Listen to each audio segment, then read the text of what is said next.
kulanti wacan ku soo dhawaada warkii caalamka oo si toos ah kaga imanaya telefishinka RTN xaruntiisa magaalada Nairobi warka waxa uu diyaara anigoo ah Ibrahim Umar Baafa iyo waliba Farxiya Cabdalla Muumin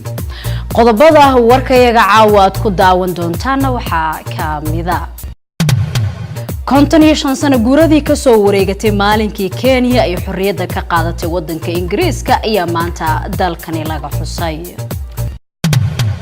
qoysas badan oo ku nool degmada Ceel Cadde ee gobolka Gedo ayaa cabasho ka muujiyay saameynta adag uu ku reebay fatahaada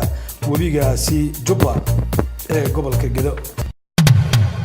Al-Shabaab ayaa toogasho ku dishay laba qof oo Kenyan ah oo iyaga ka tirsanaa kuwa ay ku eedeeyeen inay basaas u ahaayeen ciidamada Kenya wararka sportigana waxa ugu waaweyn kooxda kubadda cagta Real Madrid oo bilowday baadigoobka macallin cusub kadib markii Zinedine Zidane shaqadaasi uu ka tagay qodobadaas iyo qodobo kale ayaad ku daawan doontaan goordhow